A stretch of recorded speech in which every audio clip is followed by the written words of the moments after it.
కృపాసత్య సంపూర్ణుడు మన రక్షకుడైన యేసుక్రీస్తు వారి నామంలో ఉదయకాల సమయంలో యేసయ్య మినిస్ట్రీలో ఉన్న ప్రతి ఒక్కరికి ఈ యొక్క వాక్యాన్ని వింటున్న ప్రియ సహోదరి సహోదరులందరికీ నా హృదయపూర్వకమైనటువంటి వందనాలు తెలియజేస్తున్నాను.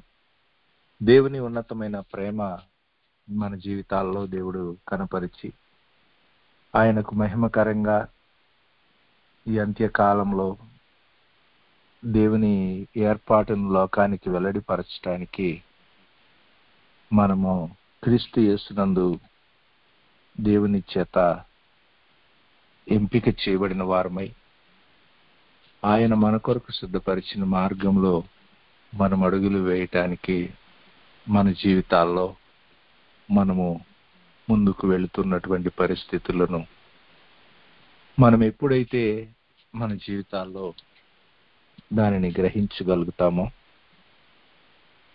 ఆ పర్పస్ డ్రివెన్ లైఫ్ని మన జీవితాల్లో మనము చేయగలుగుతాం.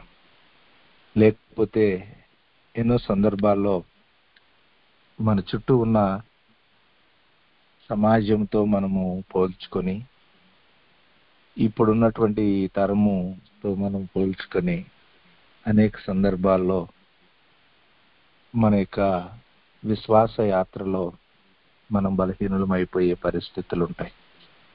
అయితే దేవుడు అలాంటి పరిస్థితుల వైపుకి మనం వెళ్లకుండా ఆనాడు ఇశ్రాయేలు ప్రజలను నడిపించడానికి నిశ్చయంగా ఆయన సన్నిధి వారికి తోడుగా ఉంచి వారి మార్గాల్లో వారి చుట్టూ ఉన్నటువంటి పరిస్థితుల వైపుకి ప్రజల వైపుకి చూడకుండా దేవుని ఉద్దేశం ఏదో వారి పట్ల ఆ గురి వైపుకి వారు అడుగులు వేయటానికి వారి ఎదుట ఒక వాగ్దాన దేశాన్ని ఉంచి వారిని ఆయనకు మహిమకరంగా నడిపించుకున్నారు. అలాగే ఈనాటి కాలంలో కూడా మనకి ఒక గురి ఉన్నది. దేవుని సన్నిధిలో ఆ గురి వైపుకి దేవునికి మహిమకరంగా మనము అడుగులు వేయవలసిన వారమై ఉన్నాం. అట్టి మార్గంలో ఆనాడు లేవీలను దేవుని సన్నిధిలో యాజకత్వం చేయటానికి దేవుడు ఏర్పాటు చేసుకుని ఎల్లప్పుడూ దేవుని మందిరములో ఉంటూ వారి ఎదుట ఉన్నటువంటి దేవుడు అప్పగించిన బాధ్యతలను నిర్వర్తిస్తూ వారి ముందుకు అడుగులను వేస్తూ ఉన్నటువంటి విధానాన్ని చూస్తున్నాం. అలాంటి ప్రజల మధ్యలో ఒక ప్రాముఖ్యమైనటువంటి వ్యక్తి తన యొక్క జీవితంలో ఆనాడు మందిరము లేక మందసము ఉండేటువంటి దేవుని ప్రసన్నత నిలిచి ఉండేటువంటి ప్రదేశంగా ఉంటూ ఉండగా దేవుడు అతనికి తోడుగా ఉండేటువంటి ఏర్పాటులో నడిచినటువంటి ఒక వ్యక్తిని మనం చూస్తాం. అతడే ఫినెహాసు.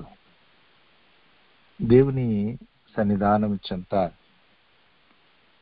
ప్రజలు ప్రత్యక్ష గుడారం వైపుకి దేవుని మహిమ కలిగిన పరిచర్య వైపుకి చూచేటువంటి ఆ దినాల్లో అతని వైపుకి ప్రజలు చూచే విధంగా దేవుని యొక్క సన్నిధిలో అతను అడుగులు వేసినటువంటి విధానము ఎంతో అద్భుతకరమైనటువంటి ప్రయాణం. దినవృత్తాంతాల మొదటి గ్రంథంలో 9వ అధ్యాయం 20వ వచనంలో అతని గురించి వ్రాయబడుతుంది.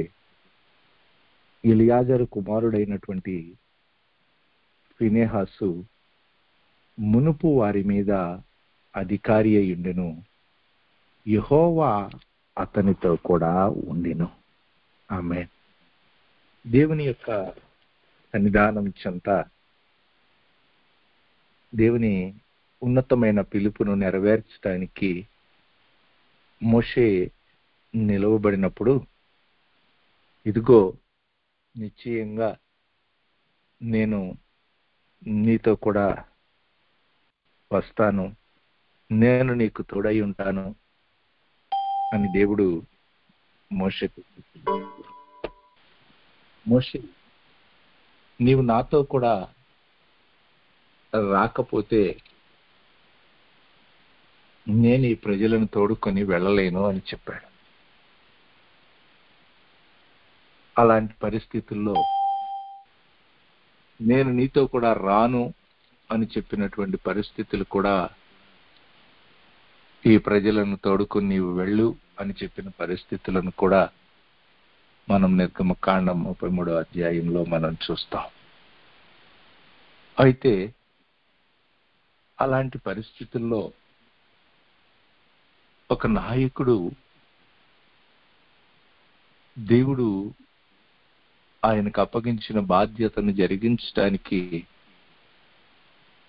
ఆయన తన పనిని తాను చేయటానికి సిద్ధపడి ఆ ప్రజలతో కూడా రాని పరిస్థితులు ఉన్నాయి. కానీ ఆ ప్రజల మధ్యలో ఉన్నటువంటి ఒక యాజకుడు మాత్రం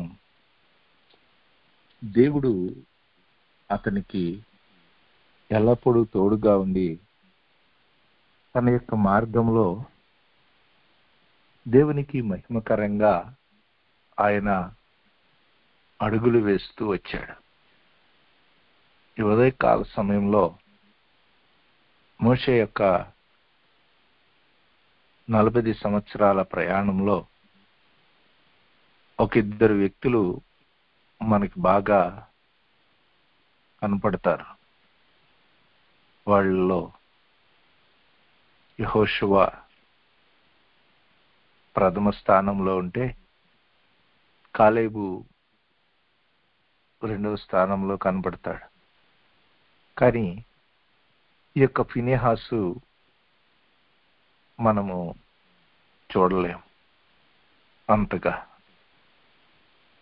కానీ దేవుని యొక్క అద్భుతకరమైనటువంటి ఏర్పాటును, దేవుని సన్నిధిలో నిలిచి ఉండి దేవుడు అతనికి తోడుగా ఉండి దేవునికి మహిమకరంగా ఈ ప్రజలను నడిపించేటువంటి ఏర్పాటులో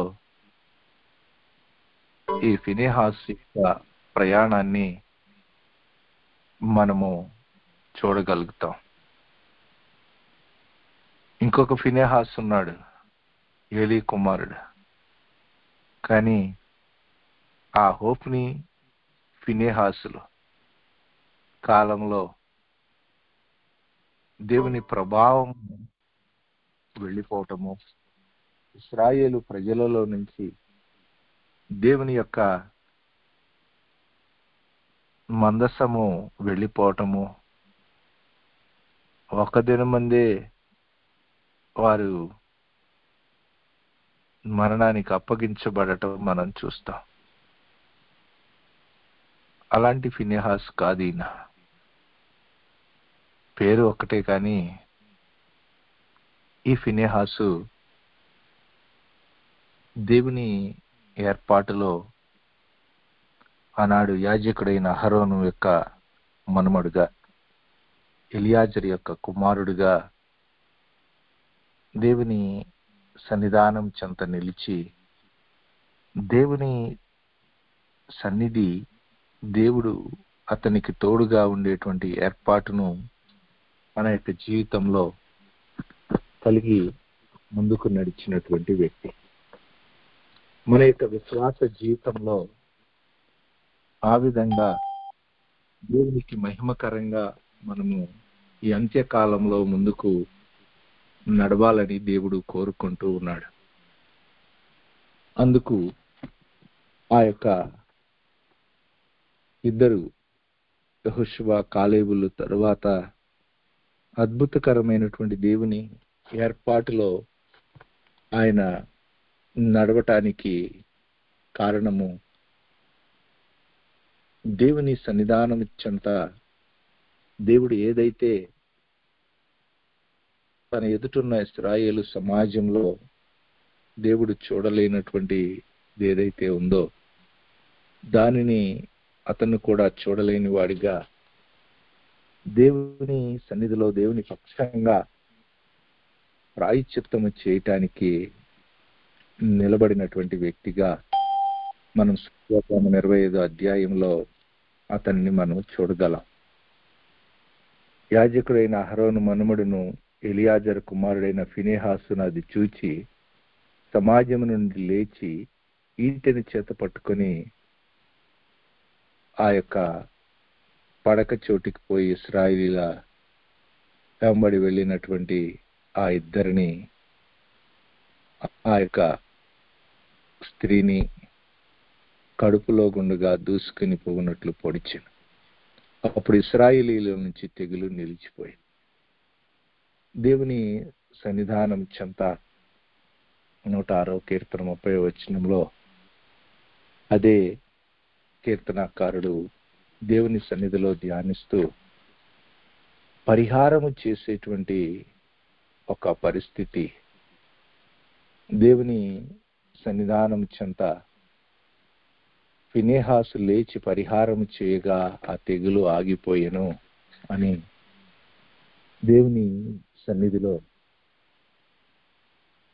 మన యొక్క జీవితాల్లో దేవుడు మనకు తోడుగా ఉండటానికి మన చుట్టూ ఉన్న సమాజంలో జరుగుతున్నటువంటి ప్రతికూల సంబంధమైన పరిస్థితులు, జీవము కలిగిన దేవుని సంఘములో అలాంటి లోకములో ఉన్నటువంటి ప్రతికూల సంబంధమైన విధానాలను మనము చూస్తూ ఉన్నప్పుడు ప్రభు సన్నిధానం చెంత నిలిచి ఆ ప్రజల పక్షముగా పరిహారం చేయటానికి ప్రభు సన్నిధానం చెంత మనము నిలబడగలిగిన వ్యక్తులుగా మనమున్నప్పుడు ప్రభు నిశ్చయంగా మనకు తోడుగా ఉండే దేవుడుగా ఉన్నాడు. అది ఫినెహాసు జీవితంలో దేవుడు అతనికి తోడుగా ఉండేటువంటి ఏర్పాటులో ఒక ప్రాముఖ్యమైనటువంటి పరిస్థితి. ఈనాడు మన చుట్టూ జీవము కలిగిన దేవుని ప్రజలుగా మనం అడుగులు వేస్తున్నటువంటి మన మార్గాలలో సమాజంలో ఎన్నో రకాలైనటువంటి వ్యర్థమైన నిరర్ధకమైన విధానాల్లో నడుస్తున్నటువంటి ప్రజలు ఉన్నారు. అయితే జీవము కలిగిన దేవుని సంఘములో కూడా అలాంటి పరిస్థితులను మనము చూస్తూ ఉన్నాం. అయితే అలాంటి ప్రజల మధ్యలో మనం వెళుతూ ఉన్నప్పుడు మనము దేవుని యొక్క సన్నిధానం చెంత ఒక యోగ్యకరమైనటువంటి విధంగా మనం అడుగులను వేయాలి. అదే అపోస్తలుడైనటువంటి పౌలు దెసలోనికీయులకు రాసిన పత్రిక 2వ పత్రిక 3వ అధ్యాయంలో ఆయన 6-7 వచనాల్లో కొన్ని మాటలను చెప్తాడు. మా వలన పొందిన బోధ ప్రకారము కాక అక్రమముగా నడుచుకుని ప్రతి సహోదరుని యొద్ద నుండి తొలగిపోవలనని మన ప్రభువైన యేసుక్రీస్తు పేరట మీకు ఆజ్ఞాపించుచున్నాం. దేవుని సన్నిధానం చెంత ఈనాడు మనకు దేవుడు అనుగ్రహించినటువంటి ఉపదేశము, ఈ క్రొత్త నిబంధనలో నిన్న ఒక ఆయన యేసు నుంచి వస్తే ఆయనతో మాట్లాడుతూ ఉంటే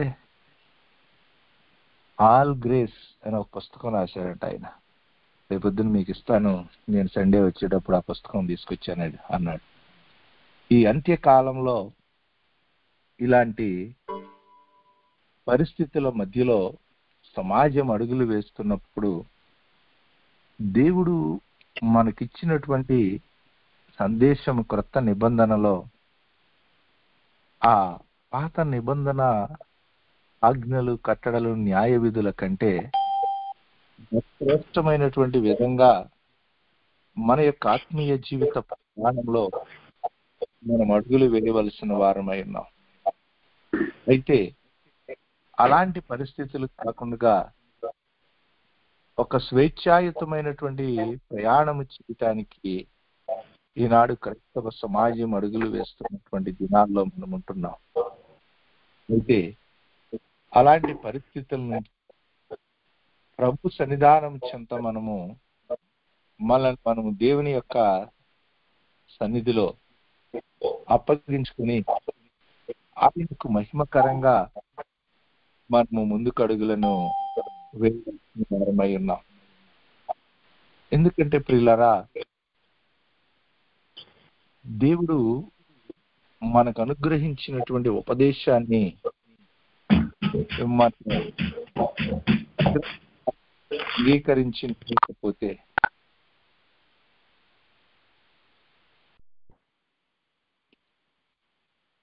ఆయన ఉన్నతమైన పిలుపులో మనం అడుగులు వేస్తూ ఉన్నప్పుడు మన యొక్క జీవిత గమనాల్లో మన చుట్టూ ఇలాంటి పరిస్థితులు కలిగిన ప్రజలు మన మధ్యలో ఉన్నప్పుడు పౌలు గారు దేవుని యందలి ప్రేమను, క్రీస్తు చూపినటువంటి ఓర్పును మీకు కలిగేటట్లుగా ప్రభు మీ హృదయాలను ప్రేరేపించునుగాక అని చెప్పి ఈనాటి తరంలో విశ్వాసం అందరికీ లేనటువంటి స్థితులు, ఈ లోకంలో ఉన్నటువంటి ఈ దుష్టత్వం నుంచి ప్రభువు మనల్ని కాపాడి ఆయనకు మహిమకరంగా స్థిరపరుస్తాడని ఆ యేసుక్రీస్తు ప్రభువునందు నమ్మిక ఇచ్చి నిలబడలేనటువంటి సమాజము మధ్యలో మనము అడుగులు వేస్తున్నాం. అలాంటి ప్రజలు మన చుట్టూ అనేక మంది అక్రమముగా నడుచుకుంటూ ఉన్నటువంటి వారిని మనం చూస్తున్నప్పుడు ఆ ప్రతి సహోదరుని యొద్ద నుండి మీరు తొలగిపోవాలని యేసుక్రీస్తు పేరట మీకు ఆజ్ఞాపించుచున్నాను.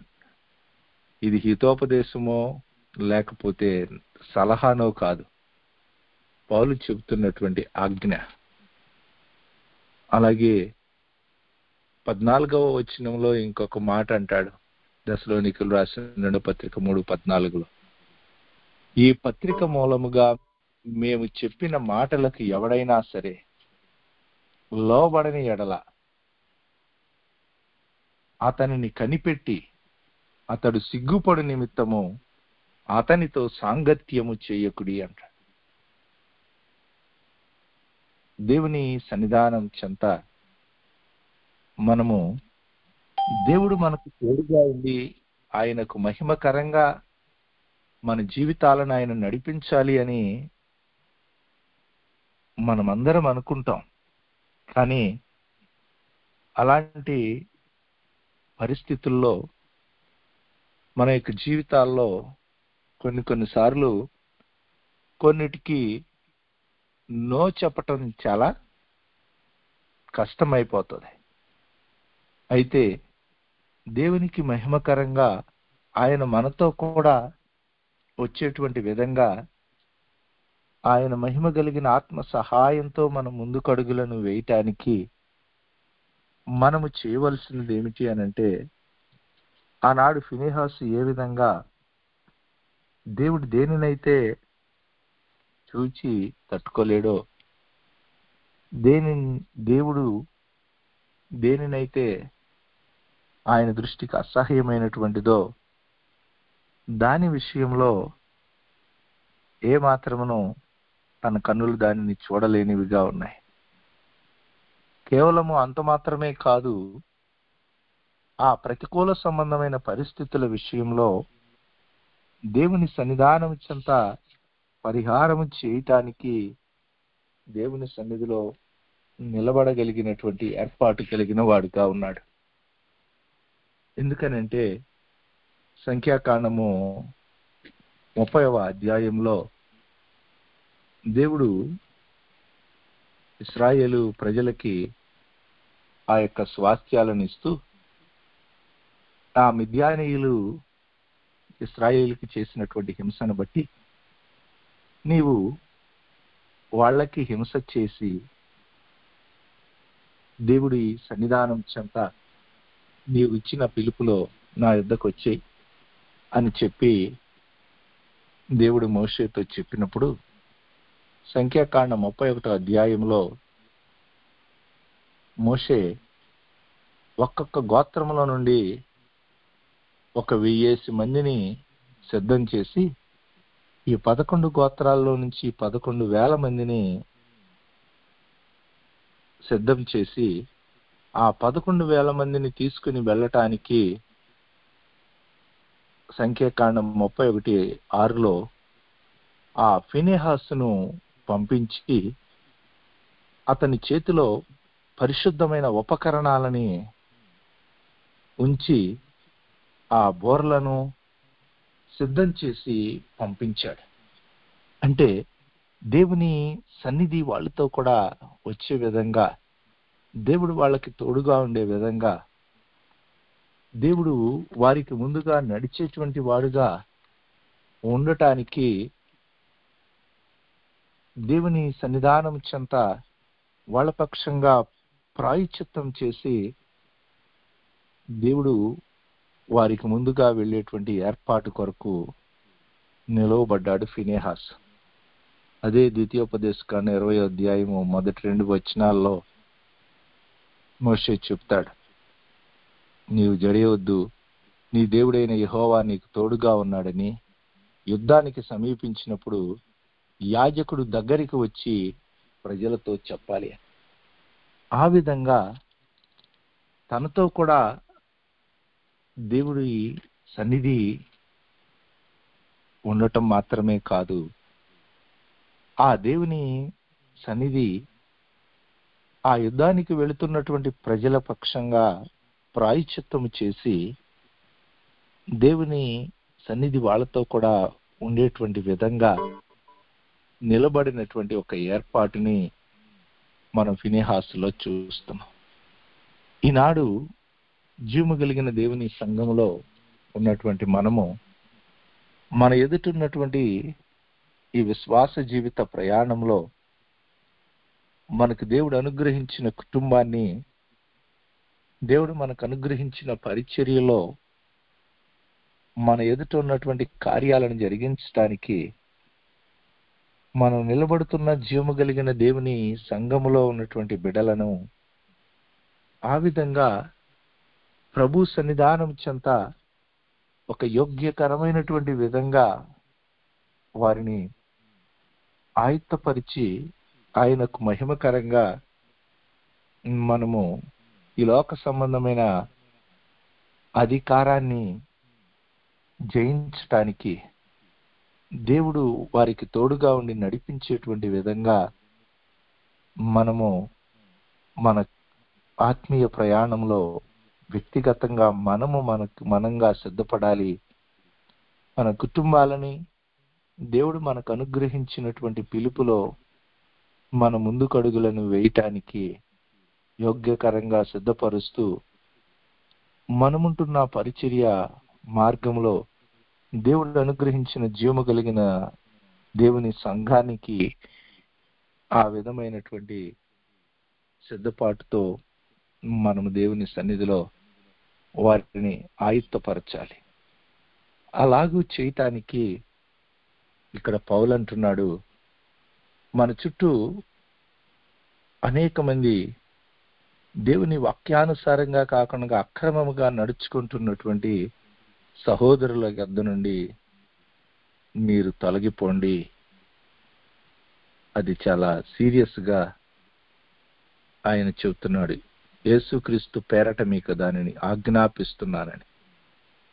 అలాగే మేము చెప్పిన మాటకు ఎవడైనా లోబడని ఎడల అతన్ని కనిపెట్టి అతడు సిగ్గుపడి నిమిత్తము అతనితో సాంగత్యము చేయమాకండి. ప్రభు సన్నిధిలో ఈ విధంగా మనము దేవునికి మహిమకరంగా మన ఎదుటున్నటువంటి ఈ ఆత్మ సంబంధమైనటువంటి పోరాటాల్లో, మనకెదురైన ప్రతికూల సంబంధమైన పరిస్థితుల్లో, మన చుట్టూ ఉన్న సహోదరులు ఎదుర్కొంటున్న అభ్యంతరాల్లో యోగ్యకరమైన విధంగా వారిని ప్రభు సన్నిధానం చెంత సిద్ధపరచడానికి మనము ఒక మాదిరికరమైన అడుగులను వేస్తూ దేవునికి మహిమకరంగా నిలబడాలి.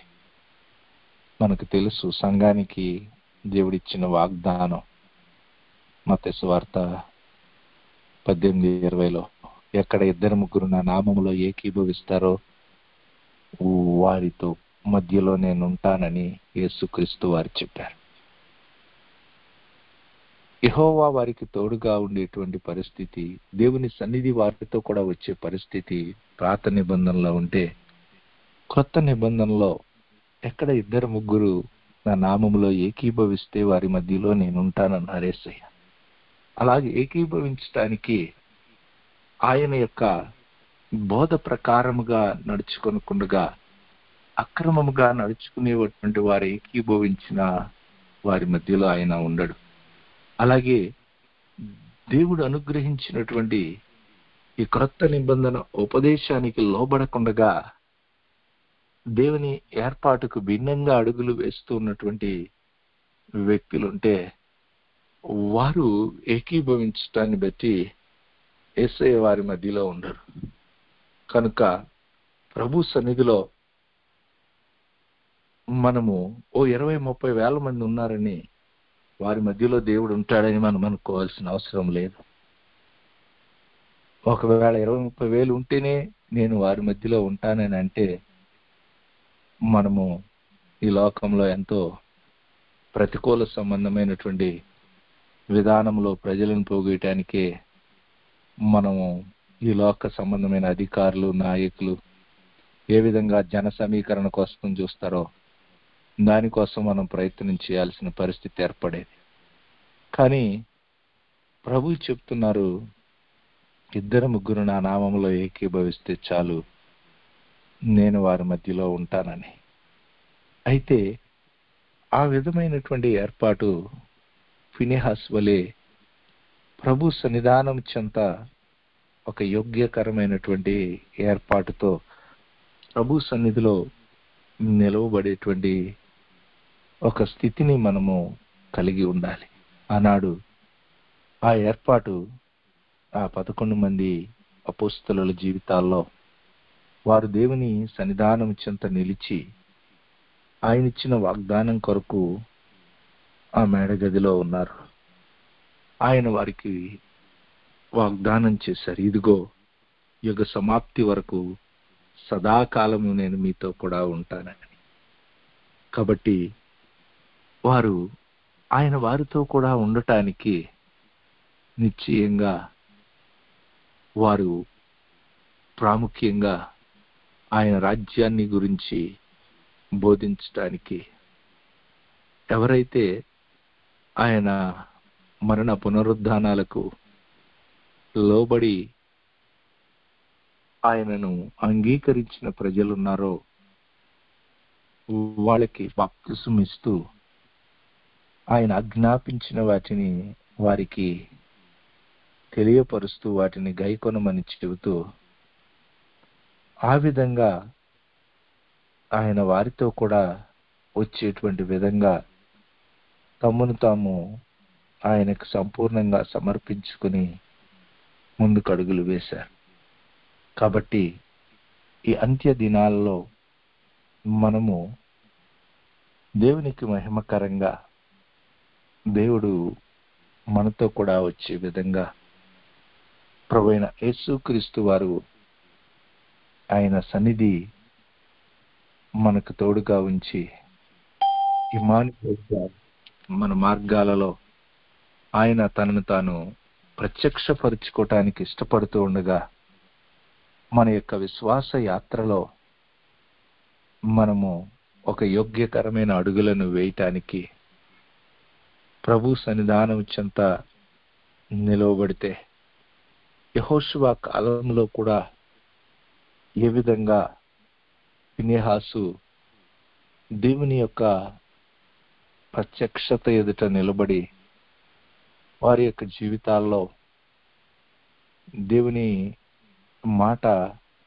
విని వారి యుద్ధానికి వెళ్ళి అపజయం పొందిన పరిస్థితుల్లో ఉన్నప్పుడు ఏ విధంగా దేవుని ఏర్పాట్లో అడుగులు వేస్తే వారు విజయం పొందుతారో దానిని న్యాయాధిపతుల గ్రంథం 20వ అధ్యాయము 28వ వచనంలో తెలియపరిచి దేవునికి మహిమకరంగా వారి యొక్క మార్గంలో దేవుడు అనుగ్రహించే విజయానికి మార్గదర్శకత్వాన్ని ఇచ్చాడు.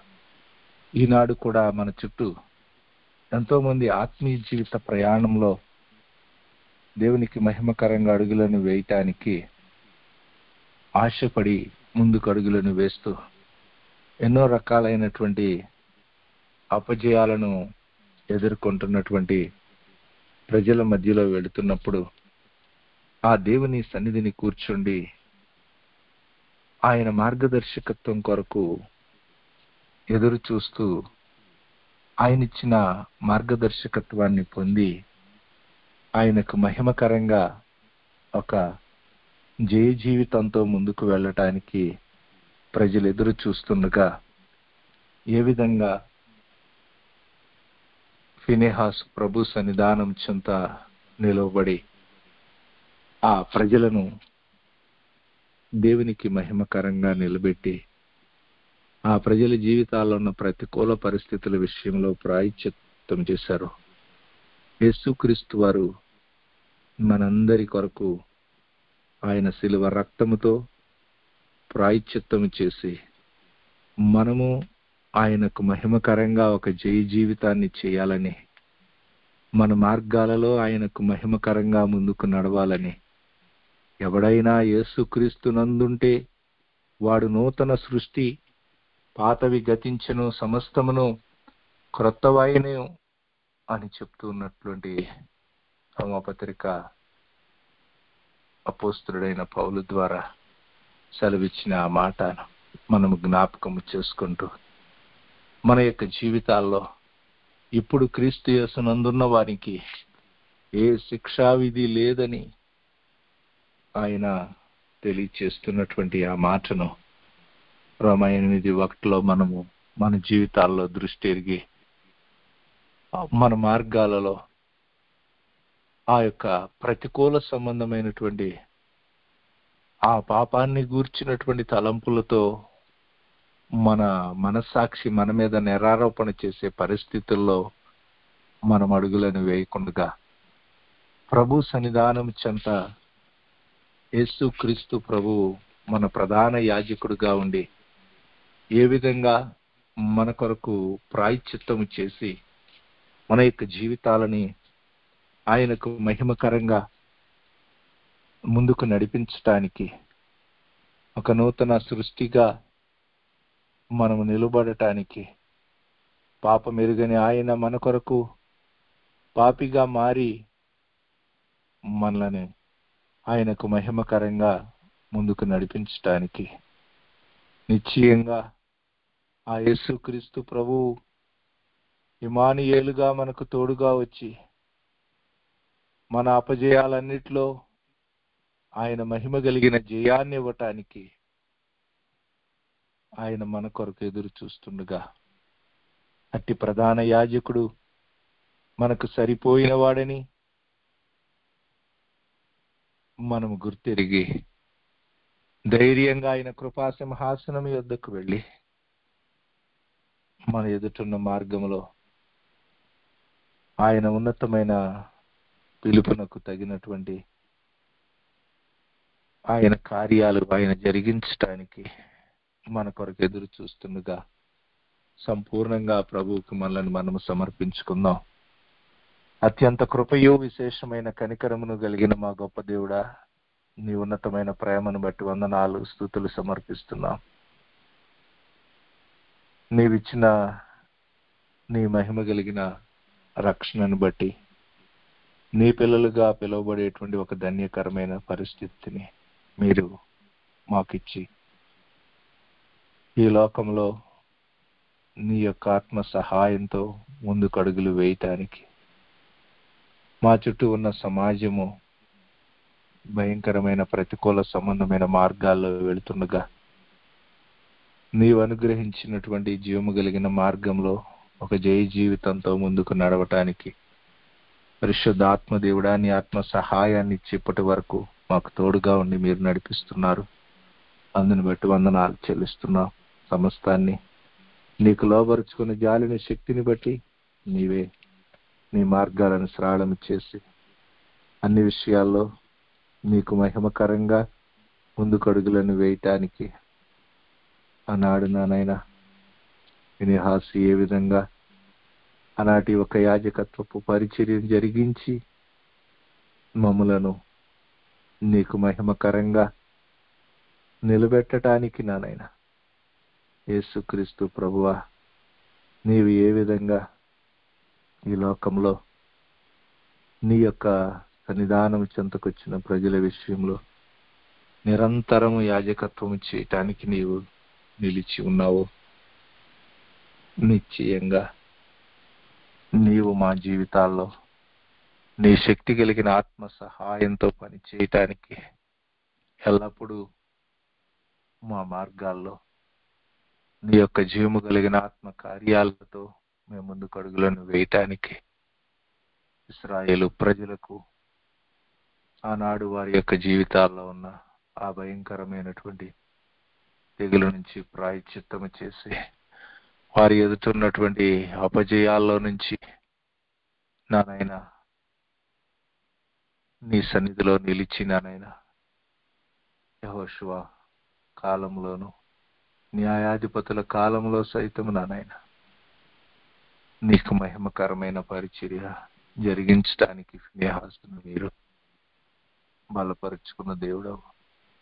ఆ విధంగా ఈనాటి సమాజంలో నీవు అనుగ్రహించిన జీవము కలిగిన మార్గంలో వెళుతున్న ఈ యొక్క నానైనా పరిచర్యను అట్టి ఆశతో నీ సన్నిధిలో అడుగులు వేస్తున్న ప్రతి ఒక్క బిడ్డను నీవే నీ ఆత్మతో బలపరిచి యేసుక్రీస్తు ప్రభువా నీవు తోడుగా ఉండి నడిపించినట్లుగా నీ సన్నిధి తోడుగా వచ్చినట్లుగా విశ్రాంతియుతంగా వాళ్ళు ముందుకు అడుగులను వేయటానికి ప్రతి ఒక్క బిడ్డ ఏ విధమైన ప్రతికూల పరిస్థితుల్లో వారు అపజయాలతో వారు ఎదుటున్నటువంటి మార్గంలో ముందుకు నడవకుండా నీ మహిమ కలిగిన విజయాలతో ముందుకు నడవటానికి నీవే నీ మార్గదర్శకత్వాన్ని దయచేసి నీ గొప్ప కార్యాలను జరిగించి మహిమ తెచ్చుకొనండి. నీ ఉన్నతమైన ఉద్దేశము ఈ యొక్క యేసయ్య మినిస్ట్రీస్ కి అలాగే వాక్యం వింటున్న ప్రతి ఒక్క బిడ్డ జీవితంలో నెరవేర్చి మహిమ పొందమని యేసుక్రీస్తు వారి శ్రేష్టమైన నామమున అడిగి పొంది ఉన్నాము తండ్రి. ఆమేన్.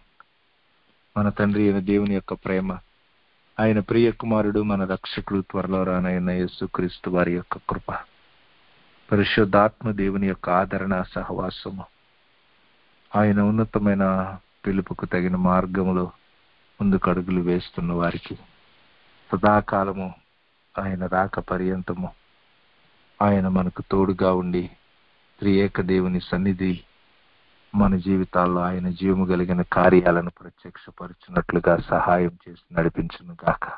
ఆమేన్.